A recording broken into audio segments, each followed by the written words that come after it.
Picture for a moment that you turn on the TV and you hear the following commercial. Coming soon to a retail store near you. Get your very own prescription for happiness. Just follow the simple instructions in our fully customizable 12-step program. For just 10 easy payments of $49.95, you'll get the secret to happiness. Our program gives you a completely new life that's sure to make you the happiest person on earth. You'll get to choose from any one of the following careers: CEO, entrepreneur, doctor, lawyer, politician, professional athlete, or our new Kardashian celebrity package. Choose your level of income from rich, super rich, or Warren Buffett. Choose your family size starting with a minimum of 2.5 children. Choose from a variety of vehicles including Mercedes, Lexus, or BMW. Choose from a variety of trophy wives or sugar daddies. Choose from a variety of body sizes. For women, we have Angelina Jolie, Halle Berry, and Scarlett Johansson. For men, we have Channing Tatum, Matthew McConaughey, and George Clooney. But wait, there's more. If you act now, you will get your very own set of family stick figure stickers to tape to the back of your new car. Your satisfaction is 100% guaranteed. So call our toll-free hotline. Operators are standing by.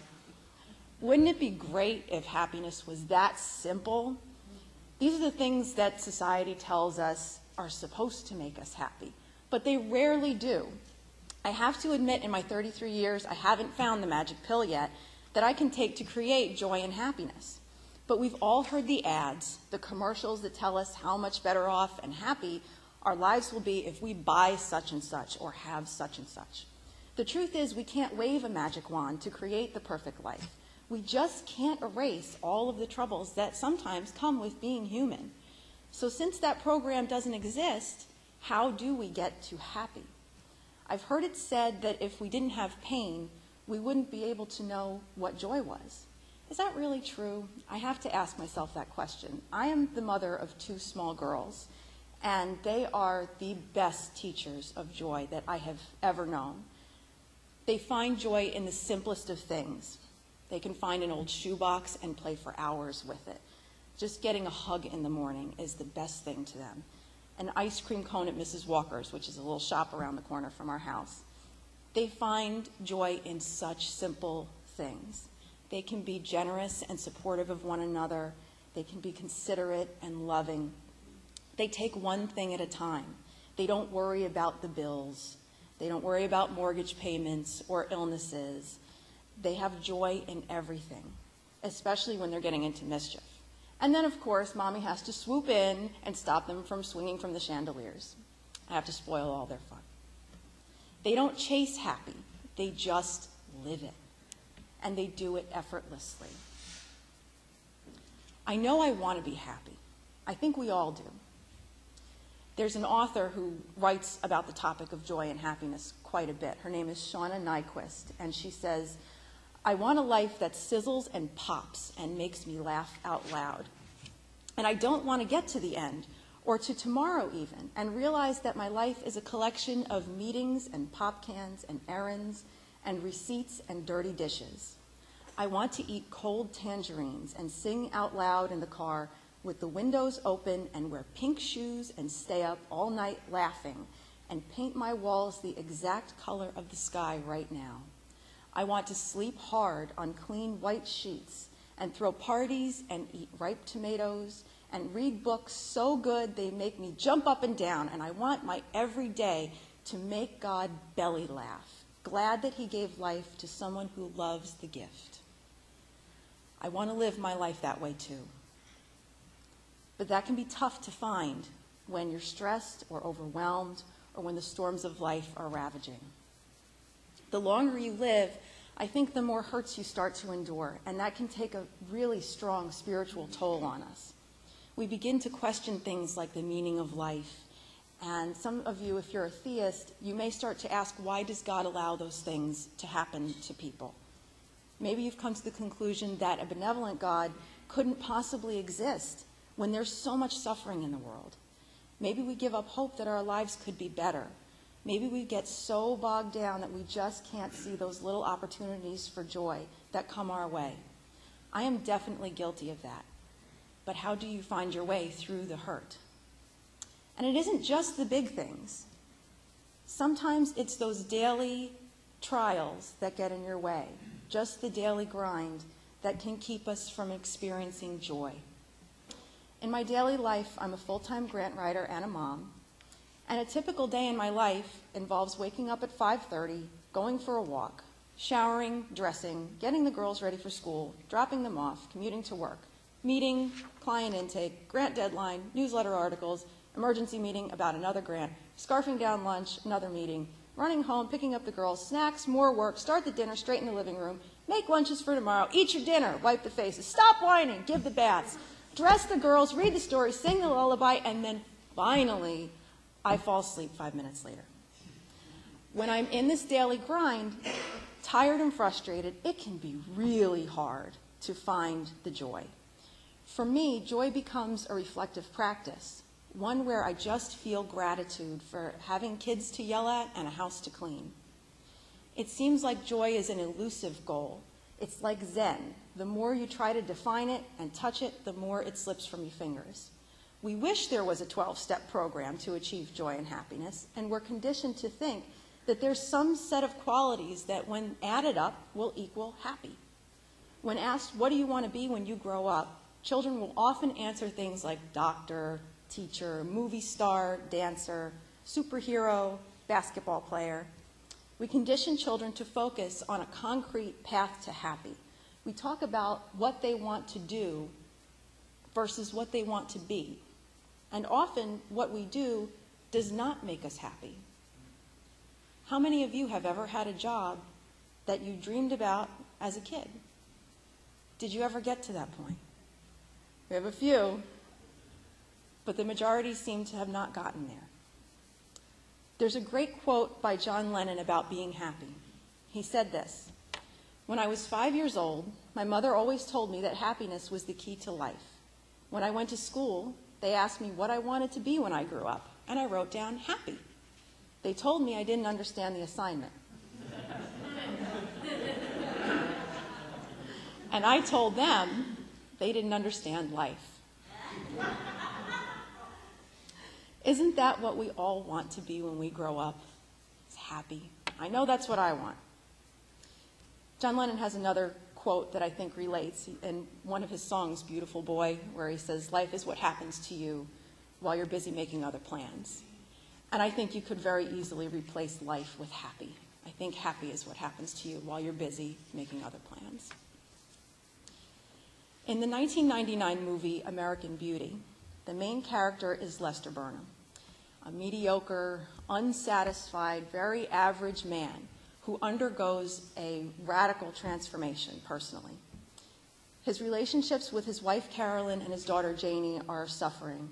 His job is miserable and he feels trapped. The movie begins with the revelation that although he doesn't know it, Lester Burnham will soon be dead. The film follows him along his journey of awakening and of discovering the joys that he was missing. As he dies, he reflects in a direct address to the viewers. "I had always heard your entire life flashes in front of you the second before you die. First of all, that 1 second isn't a second at all. It stretches on forever like an ocean of time. For me, it was lying on my back at Boy Scout camp watching falling stars and yellow leaves from the maple trees that lined our street, or my grandmother's hands and the way her skin seemed like paper. And the first time I saw my cousin Tony's brand new Firebird, and Janie, and Janie, and Carolyn. I guess I could be pretty angry about what happened to me, but it's hard to stay mad when there's so much beauty in the world. Sometimes I feel like I'm seeing it all at once, and it's too much. My heart fills up like a balloon that's about to burst. And then I remember to relax and stop trying to hold on to it. And then it flows through me like rain, and I can't feel anything but gratitude for every single moment of my stupid little life." He could reflect on the things that went wrong, the tragedies, the unfinished business he must have had, but instead he chooses to remember maple trees and the skin of his grandmother's hands. He remembers the beauty in life, despite the tragic end he met. He remembers his joys. And maybe his life would be most marked by its tragedy. Others might see it for its sadness. But Lester Burnham seems to realize that the goal of life is to live it. The joy that marks my life, the happiest moments that I have, are moments like falling in love with my husband, getting married, finding out that I was pregnant with each of my daughters, and buying a new home, all of those wonderful life moments. And I got the opportunity to relive one of those moments when I walked in today and heard one of the songs played at our wedding being played beautifully on the piano. I also remember my childhood as a time of enormous happiness. We lived on Long Island up until I was about 7 years old. And I remember the enormous oak tree in our backyard with the pink monkey swings that hung from it we would play on for hours. I remember listening to Bruce Springsteen being blasted over our stereo and having barbecues and birthday parties and spending time with my grandparents on a big red deck that was painted red. I remember playing in the trees and the bushes that seemed like caves. They were so big, that had some kind of magic of their own that just helped us connect with the earth in a way that I still chase after today. It was one of those places that seemed so huge. Our home was so big that as a child it seemed like it went on forever. But as an adult you go back and it's one of those places that was literally the size of a postage stamp. I remember staying up late into the evenings and watching my father setting off fireworks in our driveway and catching lightning bugs in our hands and putting them in jars to keep. I remember that smell of fresh cut grass, and they say that that sense of smell is one of those senses that triggers memory the most.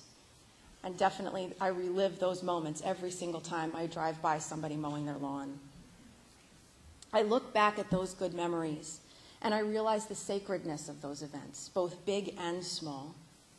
The special time with my family, the friendships, the oneness and communion with nature, how trees and cave-like bushes became our playground, the giving and receiving of gifts, the nourishment we received from the food we ate, the love, the laughter, the peace, the comfort, the security. They were all sacraments, just as powerful as a Catholic receiving communion or a child celebrating their bat mitzvah. They were blessings. They were the things that made me feel most alive, most connected to the earth, and most whole. I could use words like bliss, but I think that falls painfully short of the emotions that stir when I think back and remember. And the more that I try to explain my joy in those days, the more the experience seems to slip away, for words can't encompass all that I experienced in those days. This is the sacrament of joy.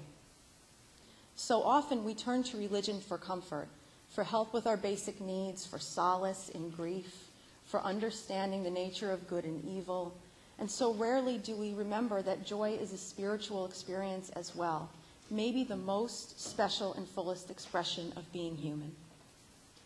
I've forgotten those lessons of my childhood, that joy is found in simple things. Joy is what makes us feel blessed.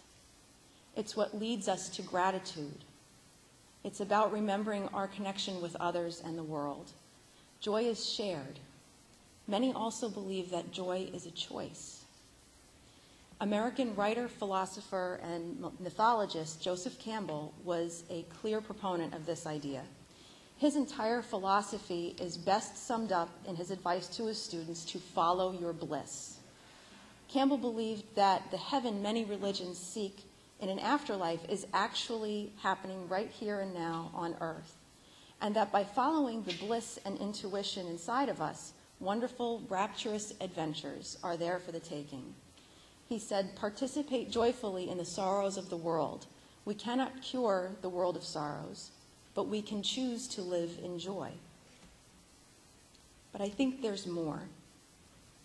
It seems like joy and happiness are a lot more than just choices. It's not just about satisfying the desires of the ego. It is also a result of what we give to others, a result of loving and being loved in return. It stems from our connections with people and meaningful relationships. This concept is beautifully demonstrated in the story of the Velveteen Rabbit, and This is a story that, as a child, I never heard it. I never heard this story until I was a grown-up and read it to my own children. In the story, the Velveteen Rabbit tells the story of a small rabbit that was given to a young boy. And the topic of joy is tied very much to the concept of love and becoming real. "What is real?" asked the rabbit one day, when they were lying side by side near the nursery fender before Nana came to tidy the room. "Does it mean having things that buzz inside you and a stick-out handle?" "Real isn't how you are made," said the Skin Horse. "It's a thing that happens to you. When a child loves you for a long, long time, not just to play with, but really loves you, then you become real." "Does it hurt?" asked the rabbit. "Sometimes," said the Skin Horse, for he was always truthful. "When you are real, you don't mind being hurt." "Does it happen all at once, like being wound up?" he asked, "or bit by bit?" "It doesn't happen all at once," said the Skin Horse. "You become. It takes a long time. That's why it doesn't happen often to people who break easily, or have sharp edges, or who have to be carefully kept. Generally, by the time you are real, most of your hair has been loved off, and your eyes drop out, and you get loose in the joints and very shabby. But these things don't matter at all, because once you are real, you can't be ugly, except to people who don't understand." At the end of the story, the toy rabbit has been left out in the trash, weeping over being parted from the boy who loved him. The boy had come down with scarlet fever, and all his playthings had to be burned, the rabbit especially, since he took the best care of the boy during his illness. The toy rabbit cried a real tear, from which emerged a fairy who would make him real and brought him to the other rabbits to play. "I've brought you a new playfellow," the fairy said.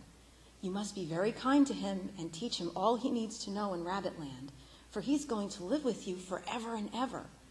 And she kissed the little rabbit again and put him down on the grass. "Run and play, little rabbit," she said. But the little rabbit sat quite still for a moment and never moved. For when he saw all the wild rabbits dancing around him, he suddenly remembered about his hind legs, and he didn't want them to see that he was made all in one piece. He did not know that when the fairy kissed him that last time, she had changed him altogether. And he might have sat there a long time, too shy to move, if just then something hadn't tickled his nose. And before he thought what he was doing, he lifted his hind toe to scratch it. And he found that he actually had hind legs. Instead of dingy velveteen, he had brown fur, soft and shiny. His ears twitched by themselves, and his whiskers were so long that they brushed the grass. He gave one leap, and the joy of using those hind legs was so great that he went springing about the turf on them, jumping sideways and whirling round as the others did. And he grew so excited that when at last he did stop to look for the fairy, she had gone. He was a real rabbit at last, at home with the other rabbits. As illustrated by this story, joy has to do with connecting to our highest self, with understanding and becoming who we really are. Former UU minister of King's Chapel in Boston, Carl Scoville, calls this experience the Great Surmise, which says, "At the heart of all creation lies a good intent, a purposeful goodness, from which we come, by which we live our fullest, to which we shall at last return. And this is the supreme reality of our lives. This goodness is ultimate, not fate nor freedom, not mystery, energy, order, nor finitude, but this good intent in creation is our source, our center, our destiny. And with everything else we know in life, the strategies and schedules, the technology and tasks, with all we must know of freedom, fate, and finitude, of energy and order and mystery, we must know this. First of all, the love from which we were born, which bears us now and which will receive us in the end. Our work on earth is to explore, enjoy, and share this goodness, to know it without reserve or hesitation. This is a statement of faith that we can live every day. We can appreciate the unique kaleidoscope of life made up of its many colors, and we can recognize how our own color adds to the beautiful mosaic of life. As Joseph Campbell instructs us, we can choose to follow our bliss. We can remember to laugh, to dance, be silly, to play. We can give friendship, love, and compassion. We can stop trying to chase joy and strive to be present and attuned to the brilliant buzzing of life. We can strive to recognize the joys present in the everyday and to remember the highest expression of being human is to live our lives in joy. In this way, we can become masters of the art of happy. Blessed be.